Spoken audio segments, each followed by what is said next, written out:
you're new to the channel, my name is Faith Ojone, and this is your go-to channel for anything information, lifestyle, and storytelling. So if these are the kind of content that interests you, you know what to do. Hit the subscribe button down below, turn on your notification bell so you don't miss any of my videos. Without saying so much, let's get straight into it. So in today's video, I'm going to be talking about the latest immigration updates, which we've all been waiting for. The UK government said they're going to be having some changes regarding all the visa routes in the UK, and they plan to explain these in details in the immigration whitelist, which was published today. It's now official. I'm going to be explaining everything in the simplest form for you guys to understand what are the changes that was listed on the immigration white paper, what to expect, what's the way forward, and everything. So you would want to watch this video till the end, especially if you're an immigrant living in the UK. You want to know what's happening and know how to prepare yourself better. The UK government made a list of all the immigration reform, the visa reforms that they're going to be putting in place. So I'm going to be listing everything in no particular order. I'll be starting with the Labour Market Evidence Group, the LME Group. So the government want to fix a major problem. More and more workers are being hired from overseas, while less money is being spent on training people already living in the UK. So at the same time, many people in the UK are unemployed or not working at all. So to fix this, the government says it needs better information and clearer picture of why this is happening, whether it's because of poor job opportunity, not enough training, or bad working conditions. So to help gather this information, the UK government is creating a new team called the Labour Market Evidence Group, which is called the LME Group.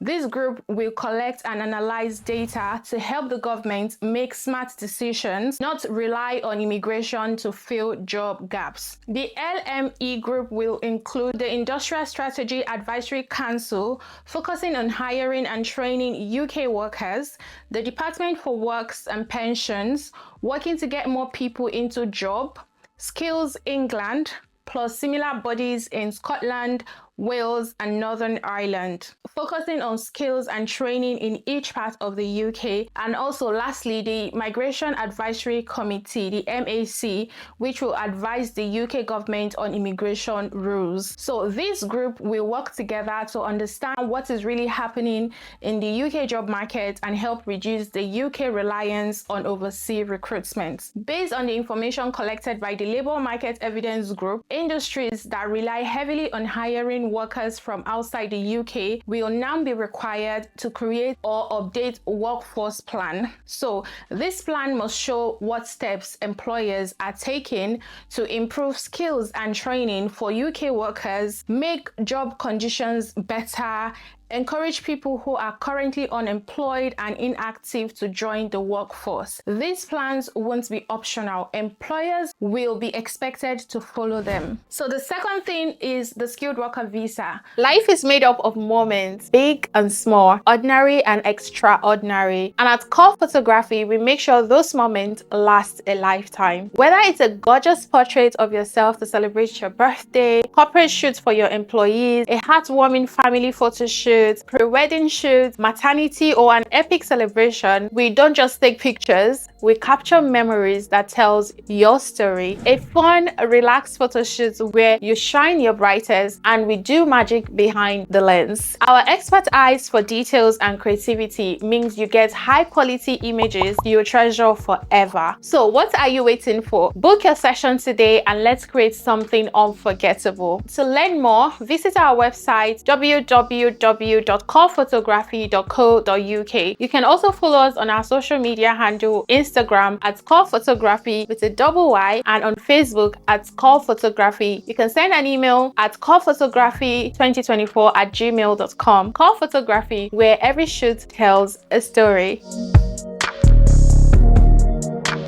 Raising the bar in 2020, the UK lowered the skilled level for work visa from RQF level 6, which is degree level, to RQF level 3, which is A level. This led to a big rise in work visa, especially for lower skilled jobs. Now, the government is revising that change. From now on, only jobs on RQF level 6 or higher will qualify for skilled worker visa. Salary requirements will increase. About 180 lower skilled jobs will no longer be eligible for skilled worker visa. This move is meant to reduce reliance on foreign workers and push employers to invest in UK training and fair wages. The immigration salary list, which allow discount on pay for certain roles, will also be scrapped. A review will ensure overseas hiring isn't used to avoid paying proper wages. It is important to note that if you are already in the UK on a skilled worker visa, you can still renew or change jobs under the old rules, but new applicants and people switching from other visa types will have to meet the new stricter criteria. And then the temporary shortage occupation list. Some jobs require skilled below degree level, which is the RFQ level 3 to 5, have had long-term shortage in the UK. To manage the shortage occupation list, the government will create a temporary shortage list. Only jobs on this list will be allowed to recruit from overseas and only for a limited time. For jobs to qualify for the shortage occupation list, the job must be important to the UK economic or infrastructure. There must be a clear workforce plan showing efforts to train UK workers. Employer must work with organizations like Skills England and Department for Works and Pension to hire locally first. The Migration Advisory Committee, which is the MAC, will check if the sector's plan is strong enough and advise the Home Secretary before they can consider placing any job on the shortage occupation list. And also, if there are real training happening in the UK, are employers helping reduce local unemployment, are migrant workers being protected from abuse, is the strategies ambiguous enough? Jobs on this list will also face new limits like caps on visa numbers and restrictions on bringing dependents. At first, the list will include jobs recently flagged by the MAC, but over time, even high-skilled jobs, which is the RFQ level 6, may face limits if they rely too much on overseas workers. The long-term goal is to shift employers away from relying on immigration and back towards investing in the UK workforce and skills. So getting indefinite leave to remain in the UK is an important step towards becoming a British citizen. It allows people to stay in the UK permanently and enjoy full rights. In 2024, over 162,000 people were granted settlement. That is 35% increase from 2023. The rise is linked to large number of people who came between 2015 to 2019 who are now eligible. I mean, if you migrated to the UK around 2015 to 2019, you are lucky because you have escaped. Currently, most people qualify for settlement after 5 years based on time spent in the UK and passing life in the UK test. But the government feels it isn't enough. People should also contribute to the society and the economy. So what is changing regarding ILR? The standard route to settlement will increase to 10 years. Family members of British citizens can still settle in 5 years. Vulnerable groups like victims of domestic abuse will still be protected. A new point-based system will reward people who contribute more. They may be able to settle sooner, but they will not specify how soon or what is the limit. A consultation on how this new system will work is coming later this year. If you migrated to the UK in 2020, depending on what month you migrated, you might still be able to apply for ILR before this new change take effect because they've not specified when it's going to effect or how. So they said a consultation on how the system will work is coming later this year. They didn't tell us when this year, but I'm guessing it will be included in the autumn statement of change, which usually is published around September, October. Young people who have grown up in the UK without legal status, especially those in care or caregivers, will be helped to get legal status and settled. Citizenship is a privilege, not a right. In 2024, nearly 270,000 people became British citizens. That is a 30% rise from 2023. The government wants to make sure that only those who follow the rules and contribute positively to the UK will be granted citizenship. So what is changing? The route to citizenship will be tied to the new end settlement model. Those who contribute more to the UK may qualify faster under a point-based system, which they will tell us in details later on in the year. The life in the UK test will be reviewed as possibly improved. They will also consider lowering the cost of citizenship for young adults who are grown up in the UK. Another one is the adult social care. So the government says that the shortage of care workers isn't just about skills. It's mainly due to low pay and poor working conditions, which make it hard to attract UK workers. So to fix this, they plan to introduce fair pay agreements where employers, workers, and unions can work together to improve pay and job conditions. The goal is to reduce the UK reliance on foreign care workers. They are also ending the adult social care visa for new applicants from outside the UK. This is because it has led to work exploitation and abuse, despite recent efforts to control it. So from now on, effective immediately, no new care worker visa application will be accepted from abroad. People already in the UK on this visa can extend or switch jobs until 2028. These temporary arrangements may change based on future reviews. The focus will now shift to training and supporting care workers already in the UK. The immigration skill charge is a fee employers pay when they hire skilled workers from abroad. It hasn't been updated since 2017.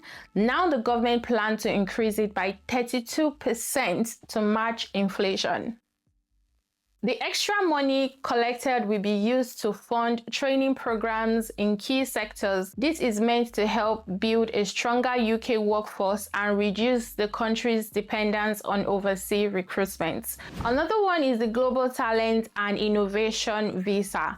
Countries around the world are competing to attract the best and brightest talent, and the UK wants to be a top destination for highly skilled individuals. The UK already offers special visa routes for entrepreneurs, that's the Innovator Founder Visa, experts and future leaders in science, tech, and other key areas, which is the Global Talent Visa and the High Potential Individual Visas. So now the UK is expanding these routes even more by increasing the numbers of highly skilled people allowed, in making it faster to bring in workers in areas such as tech, research, and AI, making the Global Talent Visa simpler to use, updating the Innovator Founder Visa to help international students build businesses here in the UK, doubling the number of workers overseas companies can send to the UK to open new branches, expanding the High Potential Individual Visa to include more universities while keeping quality high. The next one is the UK is creating easier visa processing with technology. That's to say the UK is switching to eVisa, that's digital visas, to make applying and using visa faster and easier. No more second trips to visa centers to collect passports. Starting this summer, key visa routes like study visa, skilled worker visa will be fully digital. The next one is smarter, faster border control. So the UK is planning on creating an e-gate. E-gate is now available to more people and age groups. So by late 2025, the UK will test contactless border checks using facial recognition. This means shorter line, faster entry, and less hassle for travelers. International students are valuable to the UK. They help fund universities and support the economy. In 2022/2023 alone, they paid over £12 billion in tuition fees and boosted the UK research sector. However, the government wants to make sure only genuine students come to study. Universities must take their sponsorship duties seriously. Graduates who stay after their study will need to work in meaningful, skilled jobs. Problems noted by the government is that most students are staying in the UK after graduation, especially from low-ranked institutions. Some people use student visa just to live and work without any plan to finish their course. There's been rise in asylum claims from students after their course end, even when nothing major has changed in their home countries. Many graduates staying in the UK are not getting graduate level jobs, which goes against the purpose of graduate visa.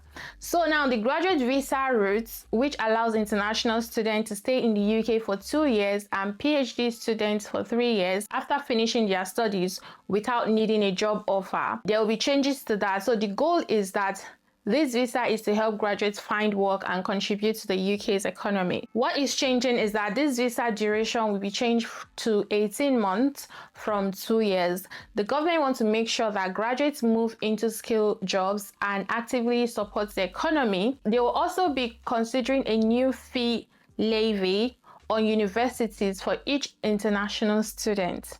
This money will be reinvested into the UK education and training. More information will be shared in the autumn budget. I mean, this is some of the updates. Okay, so if you want to get updates on family routes and other visa routes, I'm going to leave the link to the immigration white paper in the description box below, or you can wait. I'll create more videos regarding this. So thank you so much for watching this video. We have come to the end of this video. If this video was helpful, you know what to do. Give it a thumbs up, like, share, comment, subscribe, and I'll see you guys in my next video. Bye.